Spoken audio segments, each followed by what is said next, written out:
You're listening to the Fed and Fearless podcast. On today's episode, I'm chatting with Laura Naiser about the common causes of procrastination and how to get back into action to create needle-moving results in your business. So stay tuned.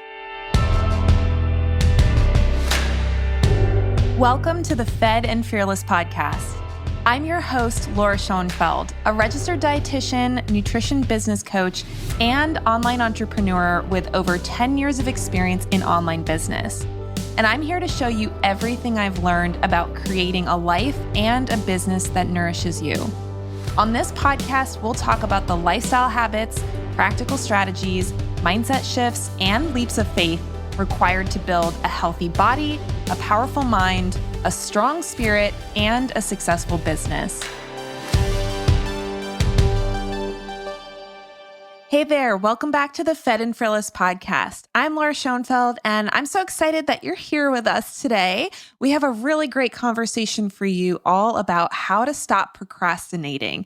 I know that procrastination is so common. I really think everybody deals with it at some point in their life. I know that it's something that I definitely have dealt with in the past and the present. And it's something that can really derail your progress towards your goals if you don't have an effective way to handle it. So that's why I'm so excited to have with us today, Laura Naiser. Laura is a mindset coach who leverages cutting-edge coaching concepts and timeless biblical principles to help entrepreneurs break free from their mental and emotional roadblocks so they can create more income, impact, and freedom. Laura is certified through the Life Coach School and has more than 20 years of experience teaching and leading in both church and business settings. She and her husband, Matt, live on a ranch outside of Austin, Texas. And Laura is actually the mindset coach for our Nutrition Business Accelerator Next Level coaching program. So you guys might be familiar with my signature program, Nutrition Business Accelerator, also known as NBA.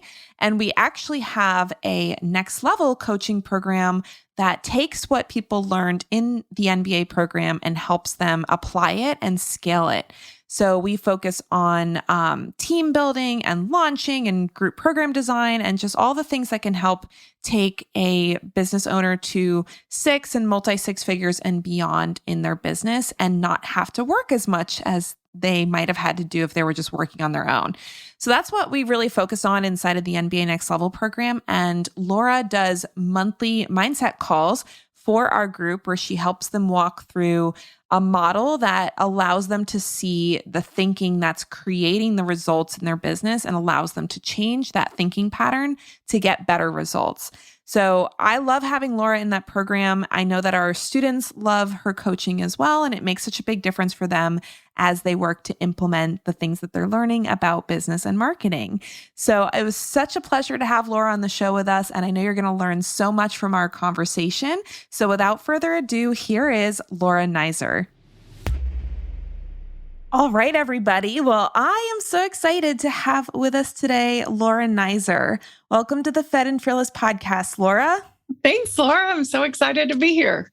Yeah, me too. And as we explained in the introduction, Laura and I met through I actually don't know if you still work with her because I think she's focused on copywriting now, but a former coach, Anna Powers, who's been on the show, and Anna's in James Wedmore's mastermind with me now. And so that's how Laura and I met at an event in, I want to say it was 2018. I think it was. Yeah, I think it was. Yeah. October of 2018. 4 years ago almost. And then, so Laura's now, as I mentioned in the intro, Laura's now a mindset coach for our NBA Next Level program, which is so exciting. And it's really fun to see the way that she's serving our clients and the breakthroughs they're having. So I'm just really excited for you guys to get to meet her and to learn from her because we're going to talk about something today that I think affects almost everybody, if not everybody, at some stage of their life. And it's something that can really make a huge impact on reaching any goal, whether it's an entrepreneurial goal, a health goal, life goal, whatever kind of goals we have. So just to give people a sense for your expertise, your journey, how did you become a certified life coach? It was kind of a long and winding road, but I'll give you the short version. So I have always been kind of a personal growth, personal development junkie. I love that stuff. And early on, like in my early 20s, I did a lot of therapy to get over some childhood trauma. And when I learned about the concept of setting healthy boundaries and just changing your relationship with yourself and the power of our thoughts to impact our experience, I was just hooked on all of that. And then I was doing coaching long before I got certified. I just didn't realize that's what I was doing. But I taught Bible studies for over 20 years. And, I would be coaching my students and stuff. When I worked in corporate, like I was working in marketing and advertising in the real estate world, and, coworkers and stuff would come to me. I seemed to always be the person like people would come to and be like, "Hey, I've got something. I need to talk out with somebody. Can we go to lunch or something?" But when I decided I was going to start my own thing, and I started as a retreat speaker. And back then, that was like in 2000, I don't know, 14, I think. And I started following, all the different people to learn how to do all the online marketing stuff. And I ended up following Amy Porterfield. And Amy Porterfield had Brooke Castillo on her podcast. And I had already at that point been looking for a certification program, but I really did not want to be somebody's professional nag. I did not want to focus on just holding people accountable. I actually wanted to help them figure out why they were showing up the way they were showing up, and then change the root cause of that so that they could show up naturally in the way they wanted to. And when I heard Brooke talk, I was like, that's it. That's what I want. And literally like that week, I signed up for her certification program and spent a year getting trained. It's been so phenomenal. The training is incredible. And so that's how I became a coach. And then I really found that the people I loved working with so much were fellow entrepreneurs. And so now that's what I specialize in. Yeah, that was a reason. One of the big reasons I moved into business coaching is because I was like, I just love this whole entrepreneurship thing. I love learning about it. I love, all the stuff with like mindset and marketing and all of that, which not everybody does. Yes. I think, certain weirdos like us that are like, I love this stuff. So it was something that I found myself really enjoying and was like, wait, why am I not, helping people with this? So I know that today we're going to talk about procrastination, which is something that Laura and I were talking before we hit record, and I was mentioning how I'm not like a huge procrastinator. I will say I like to have a little bit of a deadline as far as there being this has to happen. It's one of the reasons why I really like having things that are like live calls or live workshops. So I don't procrastinate creating the content because it's like, oh, people are showing up on Thursday. I got to have the content ready. So I've kind of learned how to hack my procrastination tendencies. But it is something where working with so many entrepreneurs, I do see that some people really struggle with it. And it's something where rather than kind of working with that tendency the way that I've learned how to do, they end up almost like getting into this shame spiral about it. Yes. And then, it creates even more procrastination. So I know this is going to be a super helpful topic for our audience. And like I said, I think it'll really help people, whether their goals are entrepreneurship or health. And since your clients tend to be entrepreneurs, we can kind of take that angle a little more. But to be fair, like I said, I really think I've experienced this, like all the personal development that I've done to grow my business in the last 8+ years does affect the rest of my life, right? Absolutely. And so it's not like this stuff is only applicable to entrepreneurs. I do think the reason why maybe entrepreneurs struggle with procrastination a little bit more than the average person is because they don't have anybody that's holding them accountable to the work, right? So if you own your own business, you're your own boss. Nobody's like going to get you in trouble if you don't do what you wanted to do. So I think it becomes a bigger challenge than if you have a normal job where there's somebody supervising you and you have people, to answer to. So all of that said, what do you feel like is the root driver of entrepreneurial procrastination? Yeah, it really comes down to this: not wanting to feel our negative emotions. And I know that sounds like, what? Wait, what? But really and truly, it comes down to we have some action that we're planning to take. And then maybe we feel confusion or self-doubt or overwhelm or scarcity or frustration, something like that. Those are the most common emotions that I see fueling it. But if you don't know what to do when you feel that emotion, you will default to reacting to it instead of just processing through it. You do what I call, you can either manage your mind and your emotions, or your mind and your emotions will manage you. And when we're in procrastination mode, we're letting our mind and our emotions manage us instead. Mm-hmm. And we don't want to beat ourselves up for it, just like what you were saying, because that just takes us through this shame spiral. It makes it worse. We just need to develop the skills of learning how to process our negative emotions. Because if we don't, then we try and default to relying on willpower. And then we do what I call white knuckling our way through the hard stuff. And so we will just grit our teeth and make ourselves show up and do it. And that gets us a result, which is better than the other alternative, which is going off and distracting ourselves with something that feels safer. And then we're not creating the result at all. Mm-hmm. But if we can learn how to process through that negative emotion, see the thought that's causing it, and shift our belief to something more useful that cultivates a useful emotion, we can get ourselves in action-taking mode that will actually produce so much better results. Because when you're with someone who doesn't really want to be with you, like they're just making themselves be there in your presence, that feels very different than if you're with someone who's like, I'm all in, I'm here, let's do it. Same thing when it comes to creating our results. If we're doing it from I just have to get this done, I'm going to make myself do it, even though I'm freaked out and scared and all of this overwhelm and self-doubt, versus, oh, I got this, let's go. Mm-hmm. And that creates a really different result. Even if you're taking the exact same action, your energy is just so different, you will create a different result. So we want to develop the skill of understanding what our emotions are, how to process them, and and ultimately, because our thoughts create our emotions from a physiological standpoint, the thought in the brain triggers the neurochemicals to go down into our body and move through the cells of our body.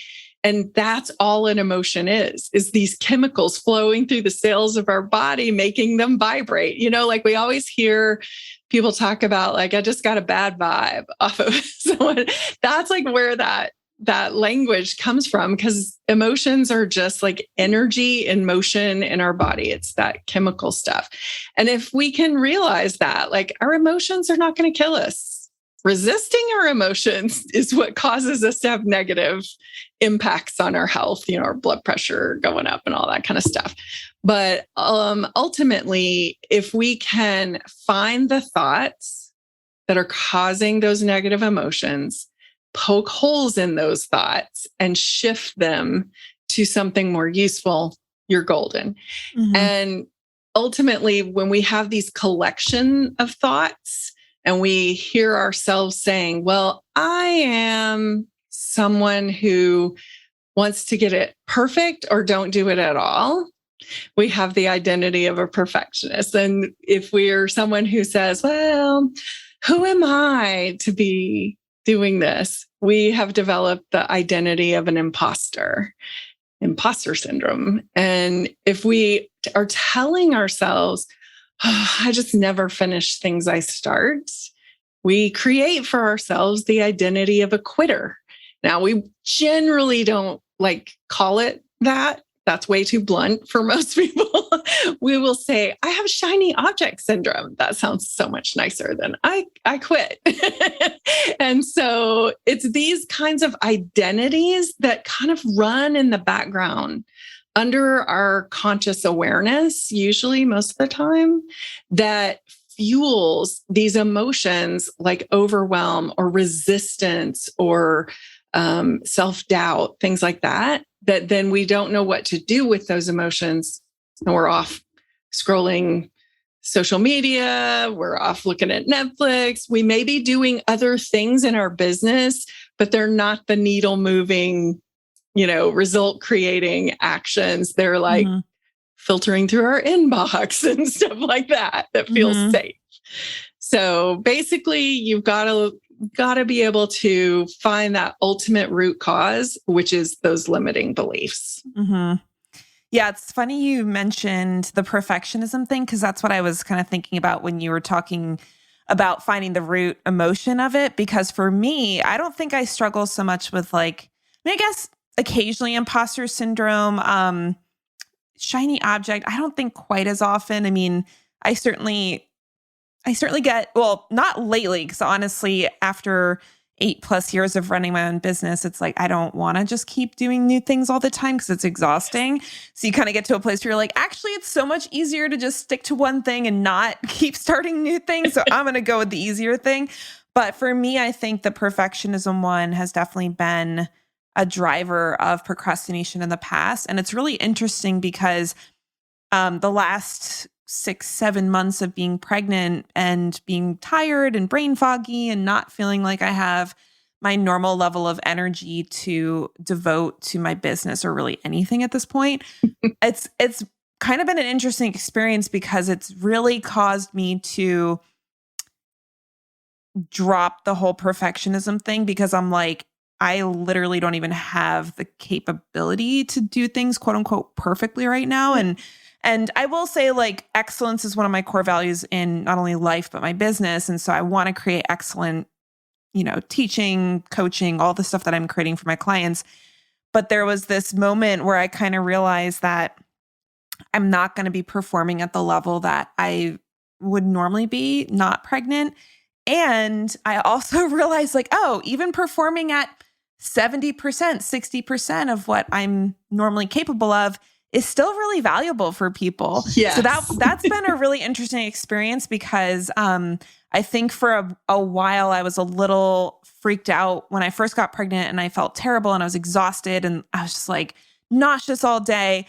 And I was like, how the heck am I gonna do my work? How am I gonna coach people and work with people? And what I realized is that I was still able to do stuff even at that 60%. And that was a kind of, not that I want to have that experience again, because I don't like feeling like that, but it was an interesting experience because I was like, oh, I don't have to show up at 100% every single time for people to have a good experience as a client or customer. So that was a really unexpected benefit of feeling crappy for the last, 6-7+ months, because it showed me that even though I don't want to give up the desire to create high quality content, and I'm always going to do my best, but sometimes my best is literally not 100% of my best, what's possible, air quotes. Yeah. And so that was something that was, again, it kind of broke a little of that perfectionism tendency. So I was like, there's literally no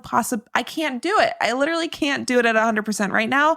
And I'm not going to just stop working and stop delivering what I've promised my clients. So for me, again, it was an unexpected benefit of not feeling well, is realizing, I don't have to be at 100% all the time. I don't have to create the absolute best thing that I've ever created every time I'm creating something for my customers, because even something a little less than that is still really valuable.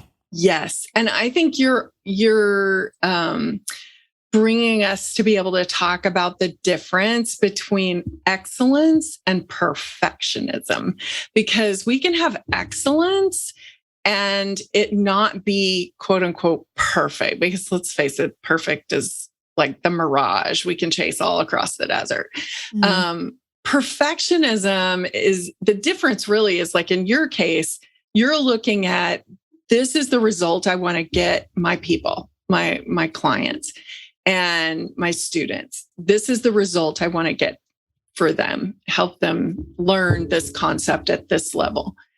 And how you do it can be any number of ways. And you can choose. And in this case, like, you prioritize your self-care and what you're capable of, and still got them that result.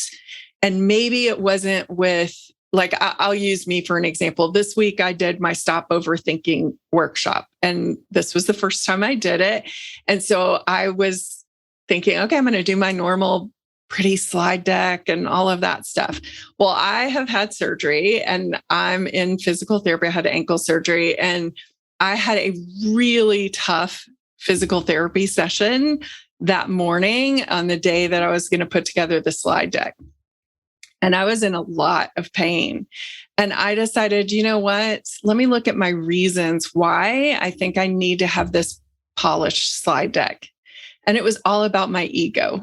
It was all about, I want them to think I'm so professional and everything. And I was like, you know what? I can still give them the exact same amount of value if I use my flip chart. And I can just like write the stuff out. I can keep it simple. And so that's what I chose to do. I was like, I'm not doing the slide deck. I'm going to do the flip chart because I can get that done. I can give them the same value. And it was so funny. I used that on the as an example of just making a decision and liking my reasons for it. And the feedback I got was, I like it this way better than the slides because you're with us, and it was just so funny how we can get up in our heads, and it's what we make those circumstances mean that create our emotions around it and drive our behavior. And so because I was just like noticing, oh, look, the only reason you want to try and make it quote unquote perfect is for your ego. Do you like that reason? No, I don't. So let's just give them the value at the highest level we can. That's what excellence is giving that value. And perfectionism is chasing after some result that we think is going to magically prevent us from feeling negative emotion. So like in that case, the slide deck was my magic mirage that I thought would prevent me from feeling like, the imposter or feeling judged as not professional enough or something like that. And so as soon as I saw that, then it was like, oh, I don't like that reason. Let's just move on. It makes it so easy. I feel like we tend to make up things about what other people's expectations are. Like I know I was listening actually this morning to one of James Wedmore's podcasts about, I think it was just about having a breakthrough in your business. And it was funny because one of the things he was talking about perfectionism, and one of the things he said was, even if you think it's perfect, that doesn't mean anyone else is like, who's defining perfect? Like your perfect could be someone else's like, oh, I don't really like this. Like what your students were saying, where they were like, oh, I really liked the flip chart. I liked that better than the slide deck. And so if you had stuck to I have to do this slide deck so that people think I'm professional, and somebody's sitting there like, I don't really like slide decks. I wish she was, on camera or whatever. It's just funny. It's literally this impossible task. And so, and I really like that sentiment about showing up with the desire to serve and desire to help somebody get an outcome. And the exact way that happens is not necessarily something you have to control. Cause I definitely, I had a call with, basically it was people that had joined this niche master class that, I ended up doing a coaching call for, just to help do some hot seat coaching and help them, improve their niche statements. And it was funny because I was just the day before I had gotten home from vacation, and for some reason yesterday I didn't feel that great, and I had a really busy day, which probably wasn't the best idea to have so many calls booked. But I had a headache and I was tired, and it almost felt like I was getting sick. I think I'm fine because I feel fine today, but I just didn't feel good. And it was funny because I show up on the call and I'm like, oh man, I wish I didn't have all these calls today, but I'm going to still show up and whatever happens, happens. I'm sure something will be valuable. And it was funny because not only did we get really good feedback from the people on the call, but even my integrator who attends the call, she was like, oh my gosh, that was so great. You shared so much good stuff on that call. I was like, I literally don't even remember what I said, So it was one of these things where, I could have been stressed out about it. Like, oh, I don't feel well. I wish I wasn't doing this. Like all the stuff that could have come up and made me not want to do it. And if it wasn't a live call, I might have said, I'll do it next week or whatever. But it was a live call. It was happening, had to do it. And it's just funny how it's like, for me at least, I don't know if this applies to everybody, but I always feel like things are always a bigger deal than what they actually end up being when it comes to creating stuff, right? Whether it's a live call or I'm going to be preparing a workshop for, I think it's 3 weeks from now. And I think there's this part of my brain that's like, oh, this is going to be so much work. It's going to be so hard. It's going to, all that negative stuff about it. Right. Whereas if I just sit down and just start doing it and think okay, it just needs to be helpful. It doesn't have to be perfect. It doesn't have to be these gorgeous slides and everything. It ends up being so much easier than what my brain was telling me that it was going to be. And 90% of the time, the procrastination is based on this belief that it's going to be so hard. And then it ends up not being that hard. So, and sometimes it's even fun. Yeah, exactly. That's why I tell my clients, tell yourself the story you want to live in, because whatever story you're telling yourself is going to create your experience of that circumstance. So make sure if you want to have a good experience, you're telling yourself the good stories, because we don't have to work at telling ourselves the worst case scenario. Our primitive survival brain does that automatically. I call it our toddler brain. The toddler brain will just flip out and have a tantrum, and it thinks it's, the end of the world. Everything is always the worst case scenario. It does that on default. What we have to do is bring our conscious brain, our adult brain, to the conversation and give equal airtime to, what does this make possible? How could this be fun? How could I do this in a way that makes it easy and light and fun for me? Or what can I learn from letting it be hard and doing it anyway? And, just asking ourselves some more useful questions instead of, what if this happens? And what if that happens? And spiraling out in the worst case scenario and just scaring ourselves back into oh, I'm not doing anything. Yeah. I mean, it's, as someone who's about to become a first-time mom, that kind of mindset has been really important for me, because I think there's a lot of this I don't know what's going to happen. This is probably going to be really hard. I don't know what I'm doing. And again, it's one of these things where it's I can decide what that means. I can either say, well, that means this is going to be terrible and my business is going to suffer and I'm going to be miserable and all of that stuff, which again, none of this has happened yet. So it's all just beliefs about the future. So I can go down that road, or I could say, well, actually, most of the stuff in my life that is my most cherished things is stuff that was hard, right? It was stuff that took work. It was stuff that, required me to grow as a person.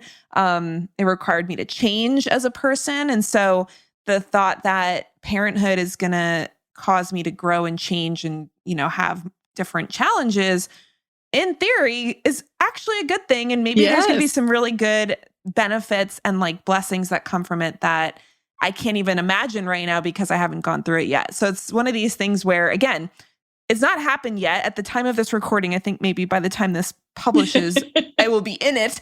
But at the time of the recording, I haven't had the baby yet. So it's well, I get to decide, am I going to freak out about how hard it's going to be? Or am I going to say, well, being an entrepreneur is hard and I would not give that up. I love being an entrepreneur. Or I will say I have a relatively easy marriage compared to most people, but parts of marriage can be hard. And so, absolutely. It's, and that's, my favorite relationship is my husband. So it's why would I think that, something has to be easy for it to be good if the things that I like the most in my life are things that came with a lot of challenges? Yes. And I think, when we normalize obstacles and expect that there's going to be obstacles, it actually makes it an easier journey. We don't flip out when we run into some hiccup or obstacle or something we didn't anticipate. And I always like to have, I call them my back pocket thoughts, like just thoughts I keep in my back pocket to pull out as needed. And one of my favorites is I'll figure it out.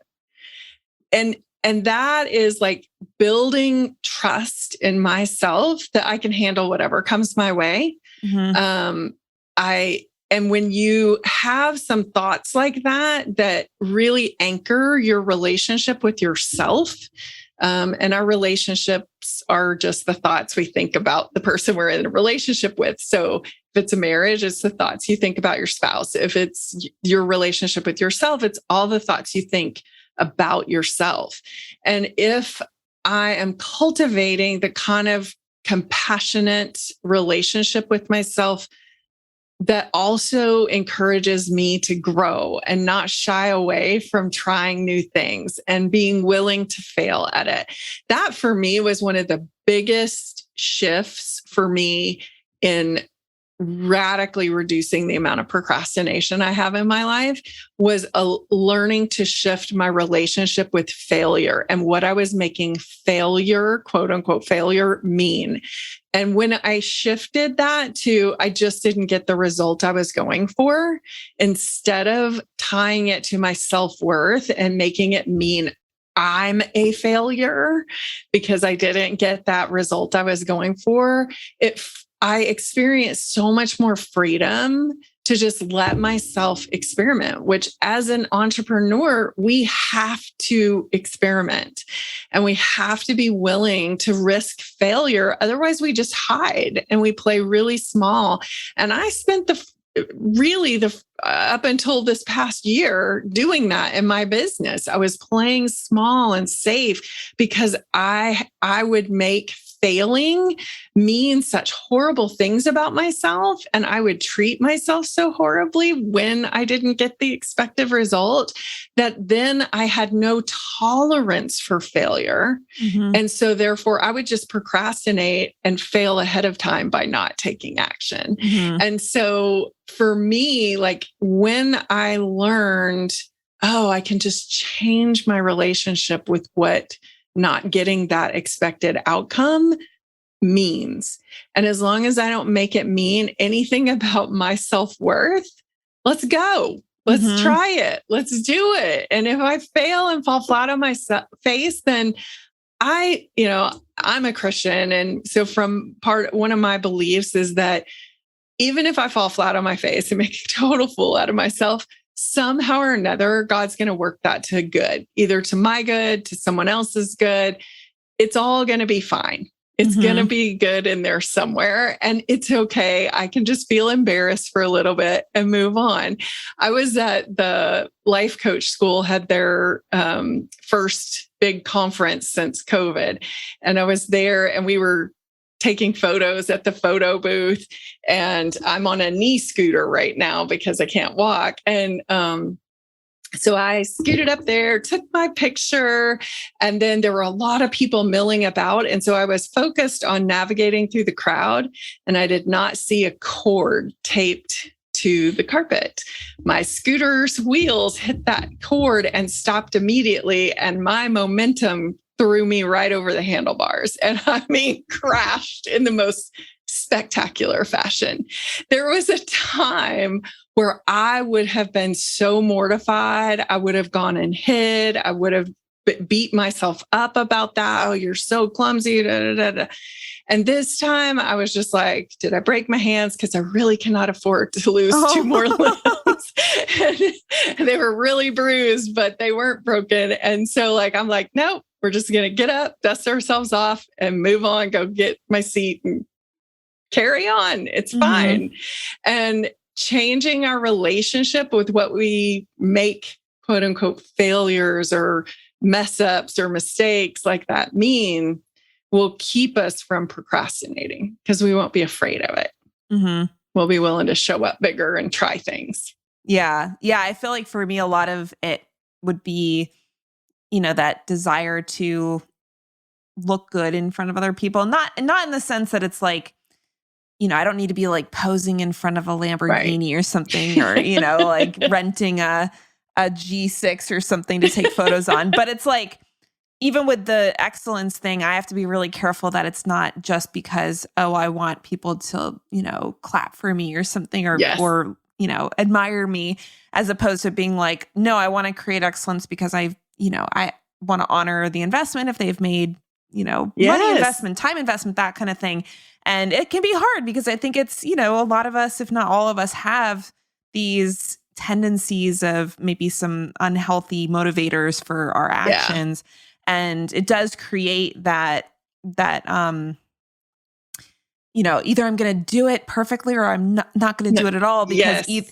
that's your method for avoiding criticism. It's like, well, if it's perfect, nobody can criticize me, or if I don't do it, nobody can criticize me. Whereas if the goal is just to show up and serve people, I mean, I don't think you can, if you do it, like the action of showing up with the desire to serve is the success, right? Like you're not actually going to fail at that, because you still, even if it didn't go exactly the way you thought, or maybe people didn't receive it the way you were hoping, like just the fact that you set that intention and you did it is the success. So I do think, it doesn't mean that like you could have the exact same presentation or the exact same content, or however you're showing up for your audience or your clients.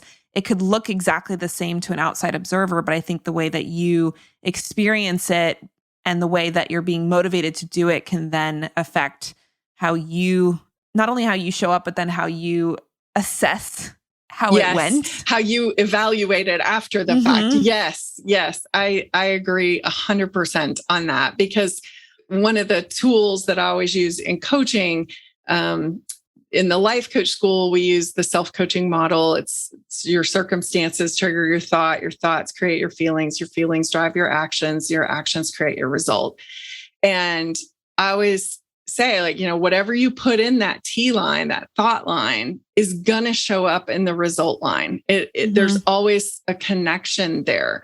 And it's always the result for us too. Like, so it's, if I'm going into something like, I'm going to show up and give my best to serve my people the best I possibly can and give them the best result possible, then in my result line, if I really believe that thought and that's what's motivating me, the result I will review back. And even if I had some flaws and stumbled over some words, or, oh, I wanted to say this and I forgot, or something like that, it can be imperfect.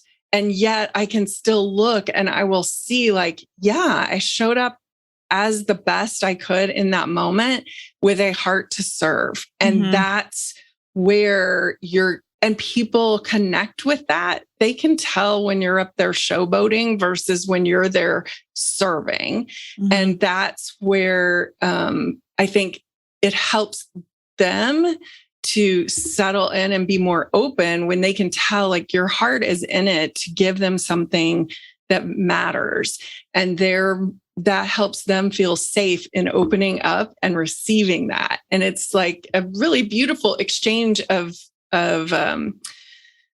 value there. Like, they're like learning, which, as those of us who are coaches or teachers and stuff, that we love that. I mean, that is the best gift I can get, is when I see someone get it, someone like click and be able to put that into action and use it. That just, like, I love that. But that's coming from a place of, I want to serve them well. And I think that is really different. And when we get out of being all up in our mind about making it about us, it also, like, just helps us drop all of the thoughts about what this could mean about us or for us. And it will help us reduce the procrastination too. We're really focusing on, okay, I can't sit here and hide. I've got something to get out there because it's going to help people.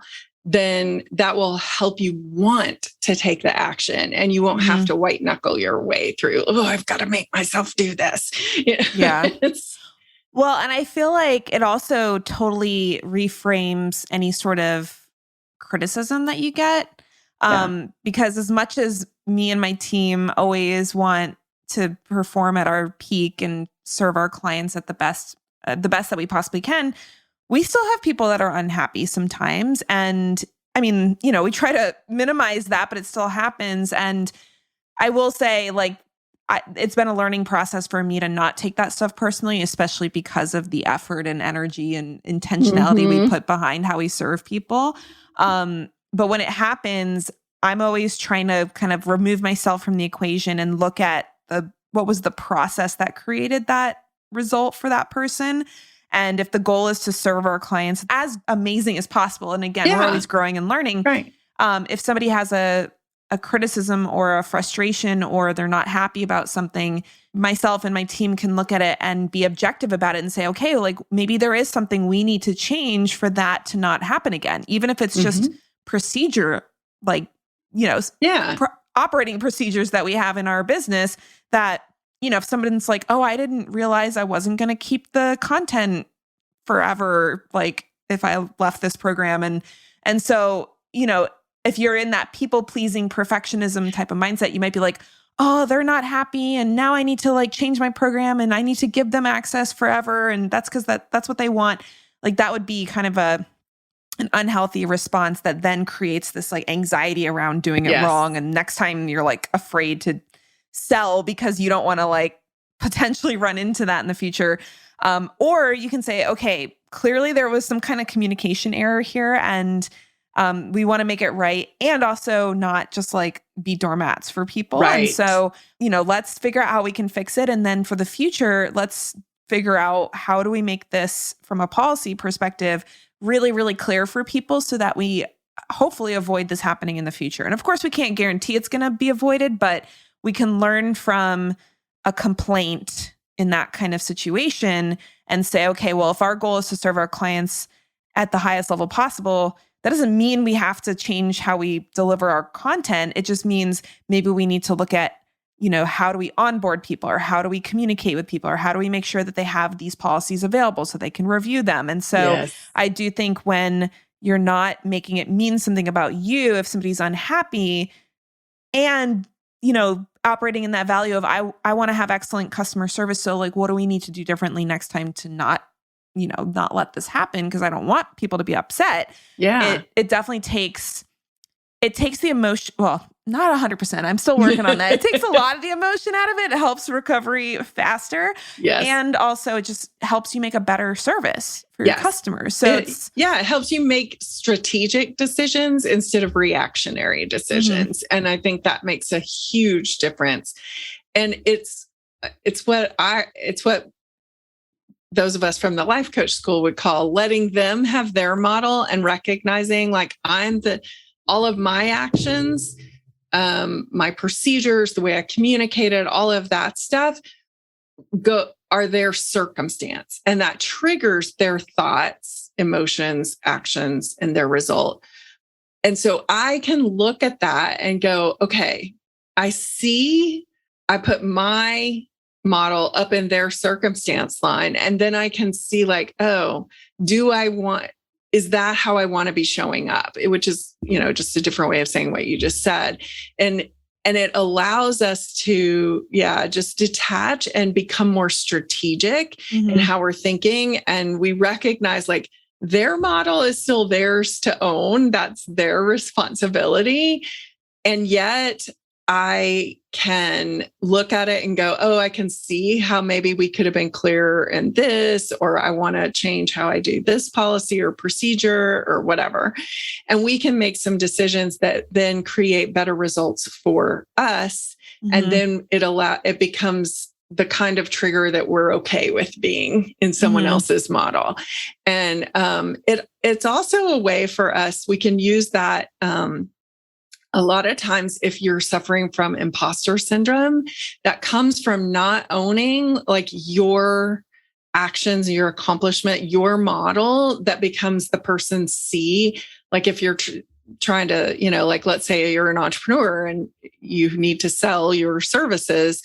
If you're not owning like how I showed up becomes the C that triggers their thought to either be, I really want to work with them, or, something like that, then it'll help you get out of that imposter syndrome when you're starting to connect and allowing yourself to see like, oh, look, the way I showed up on that sales call or the way I showed up on my webinar led to them wanting to buy this. And so, yay me, like take time to celebrate how you're showing up and really allow that to build your relationship with yourself and your accomplishments so that you can, and it will move you out of that like imposter syndrome identity, which will have you procrastinating for sure. But but learning to let their model, they get to have their model, and then we can just strategically decide, do I want to change how I'm showing up as their circumstance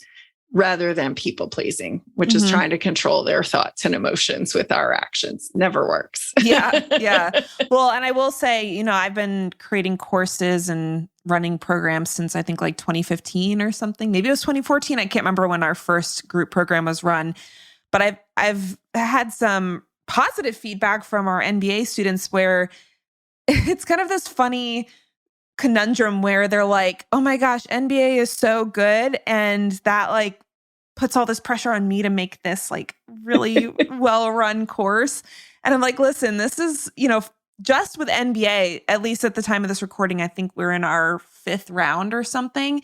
So we've done this 5 times. This is not the way it was run the first time we ran the program. And I think, what we're talking about learning from, and again, I wouldn't call it failure. It's just challenges or, feedback that maybe isn't glowing feedback, right? Right. Being able to listen to that stuff and take it in and then use that information to then say, okay, like, can we improve the way that this program is run so that these things don't happen? Even if the feedback is just that somebody feels like they're falling behind or that they, it's a group program. So, nobody's necessarily like checking up on me, which again, their model, right? Yep.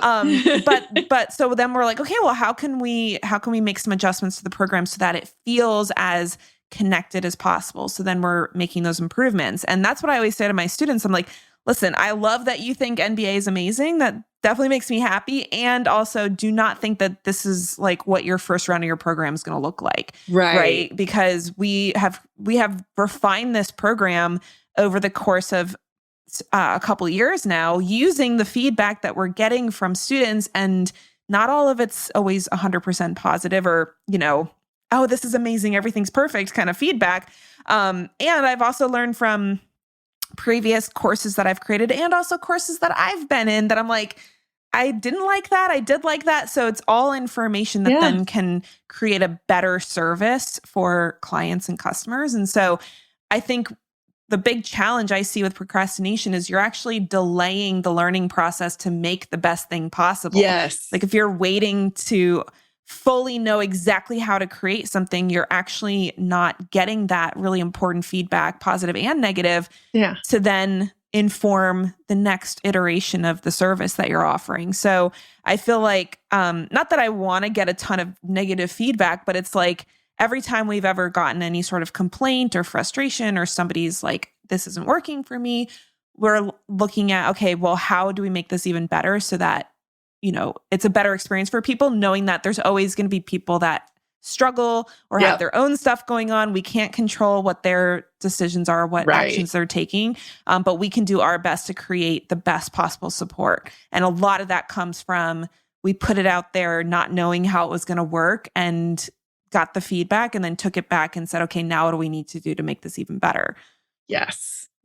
And such a good point you made there about be careful when you're comparing your start to someone else who is further down the road and has failed more than you have yet. They've gotten out there and quote unquote, not gotten the result they expected, or put something out there and got feedback, constructive criticism, or even like negative feedback given in a way that like maybe is not the most productive or helpful, but we can decide, we can let that circumstance be there and strip away all of the, stuff that we'd rather not be there, and take and have a look at, is there anything here that's true that I want to have a look at and change? And it allows us to evolve and grow and become. But if we're, and I have to really, this is something I caught myself doing a lot, which was looking at people who are much further down the road than me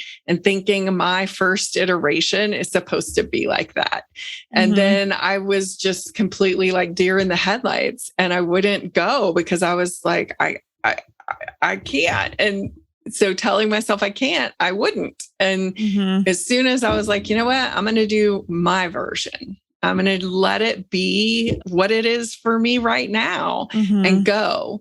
And I found it really, I think it's beautiful that you're the kind of coach who's willing to like put that out there for your students. Like, what it looks like now is not what the first iteration looked like.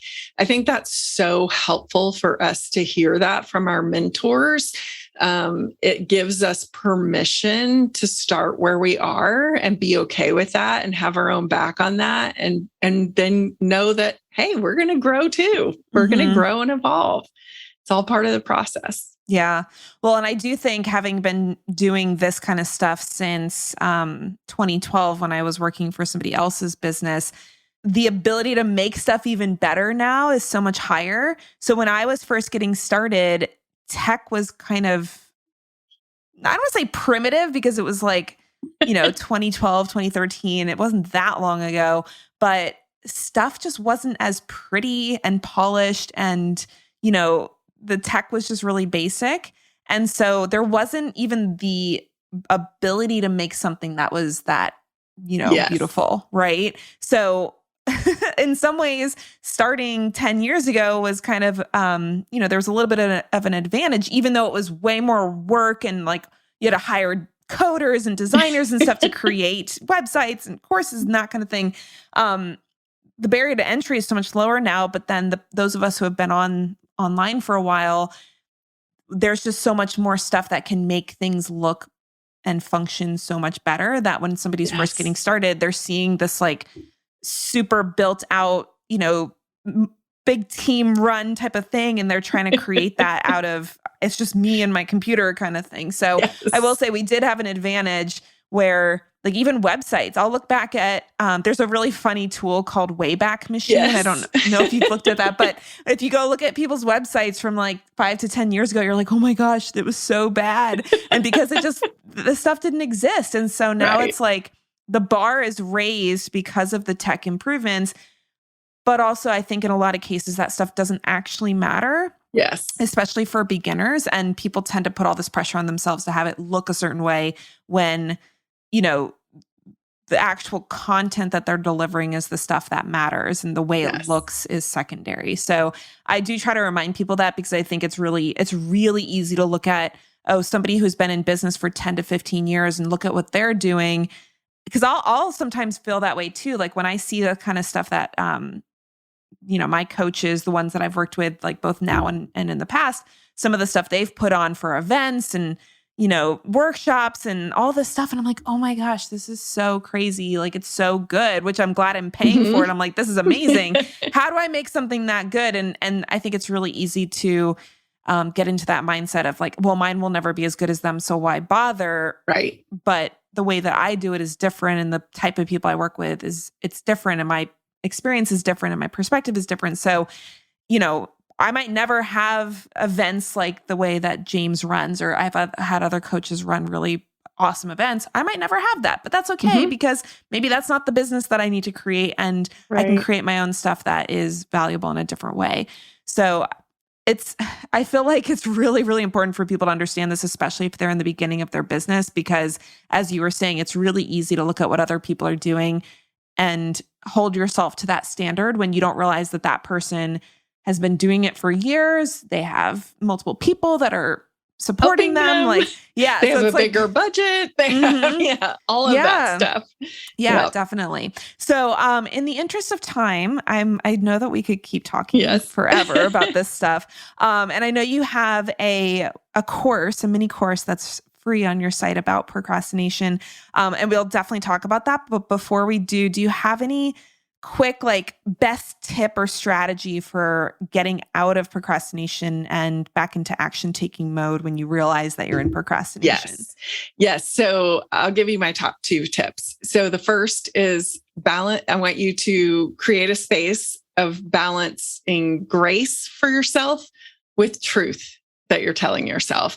Don't get all Miss Judgy McJudgerson on yourself and go into the shame spiral.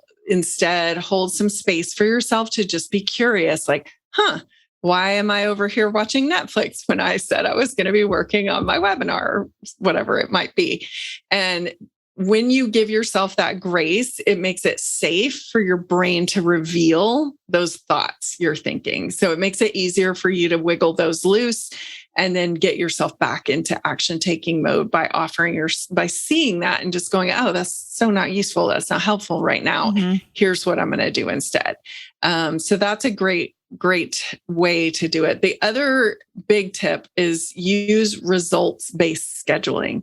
So instead of just working off of a to-do list, like figure out, okay, what is the big goal I'm working towards? What are the little results I need to create to come together to form that big result?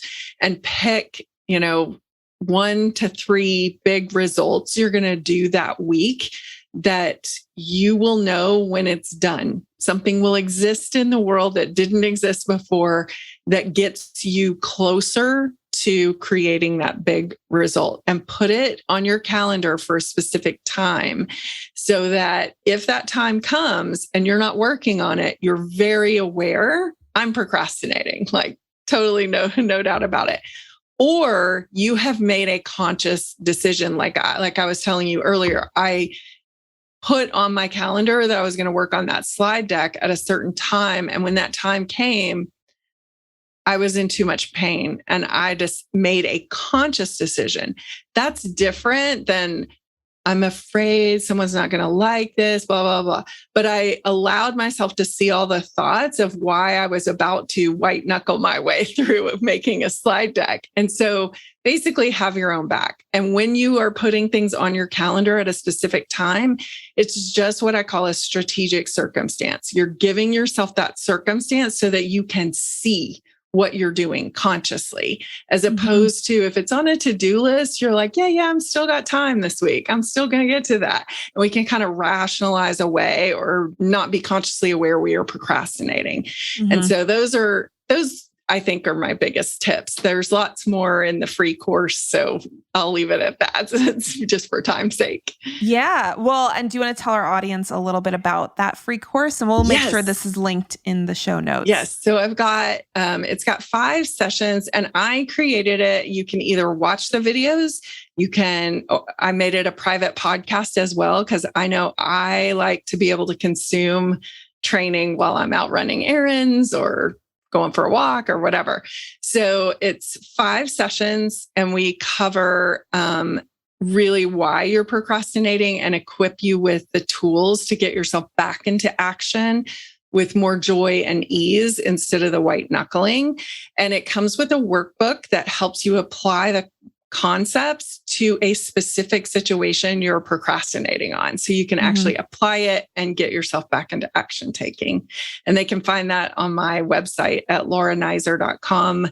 And so I just hope that they find value in that. Yeah, well, I'm sure that they will. And like I said, we'll make sure that the link to both the main website and that specific free course will be in the show notes for today. Thank you. Well, Laura, it was so fun to chat with you. And like I said, I'm sure we could talk about this for a long time because it's something that I know we're both passionate about. And, I know that you work with a number of our clients. So Laura and I have a relatively frequent interaction, usually on a monthly basis, to check in with how our students are doing. So I know that we at Team Schoenfeld super appreciate you, and the people who you're serving, I know, are really benefiting from the work that you do. So it's just a pleasure to have you in our world. Thank you. Likewise. I love working with you guys and I love your people. You have such amazing people in your program. I love it. So thank you so much. Well, thank you for sharing all your wisdom and for making that awesome free offer for the course. And for those of you who want to check it out, let us know. Feel free to DM me. Are you on Instagram? I know you're on I'm Instagram. on Instagram, Laura Naiser, and I'm on Facebook as Laura Naiser Mindset Coach. Mm-hmm. Is DMing you to let you know how that course went. Great. Something awesome. So because I know a lot of people like to hear feedback about, how did that work for you? So so let her know how it went for you. Because again, I do think procrastination is something that many, if not most entrepreneurs deal with. And if you can learn ways to get around that, not to avoid it entirely, because it's probably not possible, but to move through it when you're experiencing it, there's just so much that can open up for you with the results in your business, which is what we all want, right? So absolutely. But anyway, thanks again, Laura, and thanks to everyone for hanging out with us. And we'll see you here next time on the Fed and Fearless podcast. Take care, everybody. Hey there, Laura here again. If you're anything like the hundreds of health and nutrition entrepreneurs that I've worked with over the past few years, you want to create an efficient, structured, and organized online health office that saves you time, maximizes your impact and your income, and provides a great experience for your clients. But maybe you've been told falsely that all you need is free tools like Google Calendar and Google Drive to make that happen. Or maybe you know that you need to use a client management software like Practice Better, but you feel overwhelmed trying to figure out how to set it up in a way that actually saves you time rather than wasting it. Either way, the fact is you need a well-oiled client management system, one that works for you like a team member if you want to have a successful online health and nutrition business.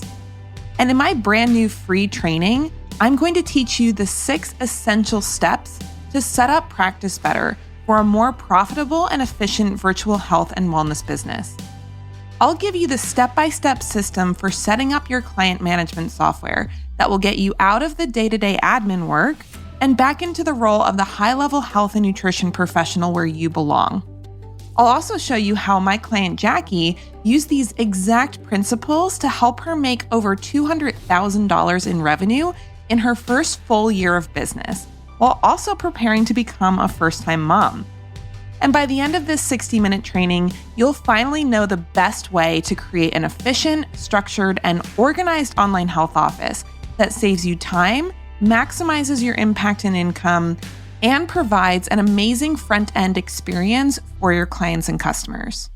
To get access to this exclusive brand new training, go to practicebettertraining.com and select the training day and time you'd like to attend. And don't worry if you can't make any of the times listed. We'll be sending the replay to all registrants, so just be sure to look for an email from hello@lauraschoenfeldrd.com to get your personal link to join the training. Having a well-organized client management system is a non-negotiable when it comes to building a financially successful online health business that doesn't burn you out. And I can't wait to show you the exact steps to doing so in the fastest and most efficient way possible. Go to practicebettertraining.com to sign up now, and I look forward to seeing you on the training.